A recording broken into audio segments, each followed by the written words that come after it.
नमस्कार दोस्तों, मैं Yashan sir target with Shivnath class में आप सभी दोस्तों का मैं हृदय से स्वागत करता हूं। प्रिय दोस्तों, आज मैं अनुप्रास अलंकार की श्रृंखला में वृत्यानुप्रास और लाटानुप्रास इन दोनों अलंकार की चर्चा करेंगे। आज अनुप्रास अलंकार की अंतिम वीडियो होगी। इसके पूर्व यदि जो हमारे दोस्त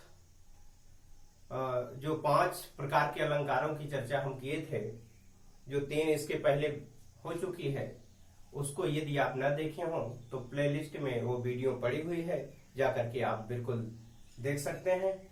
तो आइए दोस्तों, मैं आज वृत्यानुप्रास और लाटानुप्रास की चर्चा करेंगे। चलिए देखते हैं। तो सबसे पहले देखेंगे दोस्तों, वृत्यानुप्रास अलंकार कहां पर होता है। वृत्यानुप्रास अलंकार जब किसी भी काव्य पंक्तियों में व्यंजन वर्णों की आवृत्ति अनेक बार होती है। ठीक है, व्यंजन वर्णों की आवृत्ति अनेक बार होती है। अनेक बार हो, जब व्यंजन वर्ण की आवृत्ति अनेक बार होती है तो वहां पर वृत्या। हाँ दोस्तों, एक बात ध्यान देंगे, इसके पहले एक अलंकार पढ़े थे छेकानुप्रास और वृत्यानुप्रास। इसमें कंफ्यूजन यही होता है, वहां पर एक वर्ण की आवृत्ति केवल एक बार होती है। वहां पर क्या होता है, वर्णों की आवृत्ति, व्यंजन वर्णों की आवृत्ति केवल एक बार होता है, तो वहां पर छेकानुप्रास होता है। और जहां पर व्यंजन वर्णों की आवृत्ति अनेकों बार हो, वहां पर वृत्यानुप्रास होता है। हमेशा ध्यान देंगे कि कोई भी वर्ण, कोई भी व्यंजन की वर्ण की आवृत्ति अगर कई बार हो रही है तो वहां पर हमेशा ध्यान दीजिए, अनुप्रास अलंकारों में कौन सा अलंकार होगा, वृत्यानुप्रास अलंकार। हम इस अनुप्रास अलंकार के कुछ उदाहरण ऊपर दिए हैं, आप देख सकते हैं। जैसे पहला उदाहरण है, तरनी तनु जाय तट तमाल, तरनी तनु जाय तट तमाल, तरुवर बहु छाये। यहाँ पर देख रहे हैं दोस्तों, ता की आवृत्ति कई बार हुई है। ठीक है, तो इसलिए इस लाइन में कौन सा अलंकार होगा, वृत्यानुप्रास। इसी तरह से दूसरा भी देखेंगे, शेष महेश गणेश दिनेश, सुरेश ही जाई निरंतर गावे। शेष महेश गणेश दिनेश, सुरेश ही जाई निरंतर गावे। इसमें सावर्ण की देख रहे हैं दोस्तों, सावर्ण की आवृत्ति कई बार हुई है, तो हमेशा ध्यान देना है। इसमें वर्णों की आवृत्ति एक बार नहीं देखी जाती है, अनेकों बार देखी जाती है। जहां पर व्यंजन वर्णों की आवृत्ति अनेक बार हो जिस काव्य पंक्तियों में, वहां पर वृत्यानुप्रास अलंकार होता है। और जहां पर केवल एक बार आवृत्ति हुई हो किसी व्यंजन वर्ण की, वहां पर छेकानुप्रास। इस बात को हमेशा ध्यान देंगे। तीसरा एग्जाम्पल देखेंगे दोस्तों, कालिंदी कोल कदम्ब की डारन। इसमें कावर्ण की देख रहे हैं, कावर्ण की आवृत्ति कई बार हुई है, इसलिए इसमें कौन सा अलंकार होगा, वृत्यानुप्रास। केवल एक बात ध्यान देना है कि इसमें व्यंजन वर्णों की आवृत्ति की कोई गणना नहीं होती है, ना जाने कितनों बार, अर्थात अनेकों बार हुई हो जहां पर व्यंजन वर्णों की, वहां पर वृत्यानुप्रास अलंकार होता है। तो दोस्तों, मैं आशा करता हूं कि आप वृत्यानुप्रास अलंकार पहचान लिए होंगे, जान गए होंगे। इसको बिल्कुल आप शॉर्ट स्क्रीन लेना चाहते हैं तो ले सकते हैं। अगला है लाटानुप्रास। लाटानुप्रास, ये बिल्कुल, इसको पहचानना तो बिल्कुल बहुत ही आसान है दोस्तों। इसमें, इस अनुप्रास में वर्णों की आवृत्ति ना होकर के वाक्य खंडों की आवृत्ति होती है। ठीक है, वाक्य खंडों की आवृत्ति, हमेशा ये ध्यान देना है, इसमें वर्णों की आवृत्ति ना होकर के वाक्य खंडों की आवृत्ति होती है। जैसे यहां पर देख रहे हैं, एक उदाहरण लिए हैं, तो का धन संचय, पूत कपूत तो का धन संचय, पूत सपूत तो का धन संचय। इसमें वाक्य खंड आप देखेंगे, तो का धन संचय, फिर नीचे की लाइन में भी तो का धन संचय है।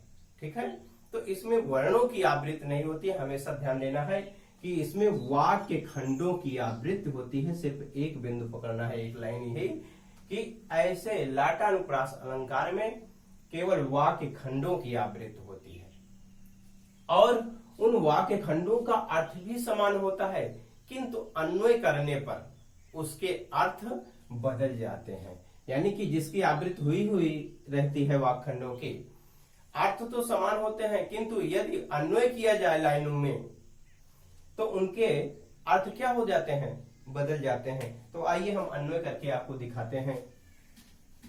तो लाटानुप्रास में देखिए यहां पर जैसे दिया है पूत कपूत तो का धन संचय, फिर पूत सपूत तो का धन संचय। देखिए तो का धन संचय, ठीक है, ये 2 बार आया है, ये वाक्य खंड 2 बार आया है। ठीक है, किंतु जब हम अन्वय करते हैं तो का धन संचय का अर्थ अलग अलग हो जाएगा। देखेंगे यदि पूत के साथ कपूत को लिया जाए तो पूत के साथ कपूत को लिया, पूत मीन्स होता है पुत्र और कपूत मीन्स होता है कुपुत्र, यानी कि कपूत नालायक पुत्र। ठीक है, बिगड़ा हुआ पुत्र। तो कहा गया कि यदि पूत के साथ हम कपूत को लेते हैं तो वहां पर तो का धन संचय का अर्थ होता है कि धन संचय करना व्यर्थ है। क्या हो जाता है, एक अर्थ धन संचय करना व्यर्थ है। क्यों कहा गया है कि पूत कपूत तो का धन संचय, कहा कि यदि पुत्र ही नालायक है, पुत्र ही लायक नहीं है, तो ऐसे पुत्र के लिए पिता को धन संचय करना बिल्कुल क्या है, व्यर्थ होता है। क्योंकि वाकई में दोस्त अगर पुत्र नालायक ही है, लायक नहीं है, तो चाहे जितनी बड़ी संपत्ति इकट्ठा कर लिया जाए वो क्या कर लेगा, वो सब धन को क्या कर देगा, व्यर्थ ही कर देगा। इसलिए तो का धन संचय का अर्थ होता है धन संचय करना व्यर्थ है। अब देखेंगे यदि वही तो का धन संचय का अर्थ यदि पूत के साथ सपूत को लिया जाए, यानी कि पूत सपूत, सपूत में सुंदर पुत्र, लायक पुत्र, यदि पुत्र लायक हो तो का धन संचय का तात्पर्य है इसके साथ ये होगा कि धन संचय करने की कोई आवश्यकता ही नहीं है। यानी कि जब पुत्र लायक हो तो धन संचय करने की कोई आवश्यकता ही नहीं है, अर्थात लायक पुत्र ही सबसे बड़ा धन होता है। ठीक है, तो दूसरे तो का धन संचय का अर्थ क्या हो जाएगा दोस्तों, कि धन संचय करना की आवश्यकता ही नहीं है, धन संचय करने की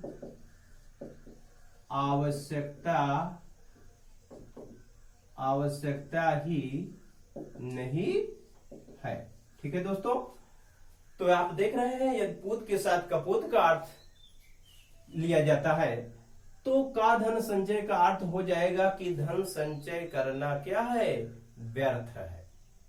ठीक है, और पूत के साथ सपूत को लिया जाए तो इसी वाक्य खंडों को जिसकी आवृत्ति हुई है इसका अर्थ बदल जाता है कि यदि पुत्र सपूत है, अच्छा है, लायक है, तो उसके लिए धन संचय करने की कोई आवश्यकता ही नहीं है, क्योंकि लायक पुत्र ही सबसे बड़ा धन होता है। ठीक है दोस्तों, तो यहाँ देख रहे हैं तो का धन संचय, तो का धन संचय इस वाक्य खंड की आवृत्ति हुई है, लेकिन दोनों का अर्थ अन्वय करने पर क्या हो जा रहा है, अलग हो जा रहा है। इसलिए ऐसी पंक्तियां अगर दोस्तों काव्य पढ़ते समय आपको मिल रही है तो निश्चित रूप से उसमें कौन सा अलंकार होगा, लाटानुप्रास। ठीक है, मैं आशा करता हूं कि आपको लाटानुप्रास अलंकार भी आ गया होगा। तो केवल एक बिंदु ध्यान देना है दोस्तों, इसमें और ध्यान देना है दोस्तों, इसमें पहचानना बिल्कुल आसान है, एकदम सेम लाइनें आती हैं। ठीक है, वाक्य खंड बिल्कुल एकदम सेम आए जाते हैं, ऊपर की लाइनों में और नीचे की लाइनों में। अगला एग्जाम्पल देख लेंगे, राम भजन जो करत नहीं, भव बंधन भयताई, राम भजन जो करत नहीं भव बंधन भय ताहि।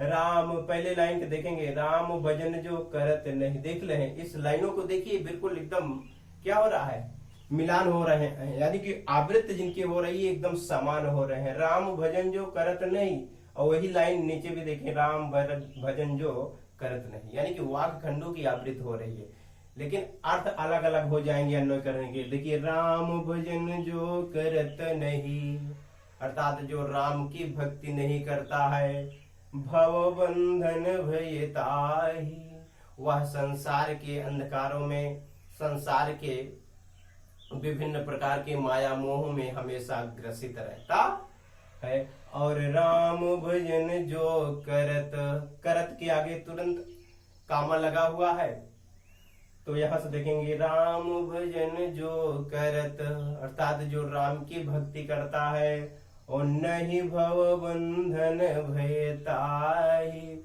उसे संसार के किसी भी प्रकार के भय का खतरा नहीं होता है। यहीं से देखते हैं दोस्तों, भव बंधन भय ताहि, भव बंधन भय ताहि, ये अल्प विराम लगने के कारण यहाँ से अर्थ इसका बदल जा रहा है। ठीक है दोस्तों, तो मैं आशा करता हूं कि आपको वृत्तानुप्रास और लाटानुप्रास अलंकार आपको भली भांति आ गया होगा। तो मैं अब नेक्स्ट वीडियो लेकर आप लोगों के सामने पुनः उपस्थित होऊंगा। तब तक के लिए आप सभी दोस्तों को बहुत बहुत धन्यवाद।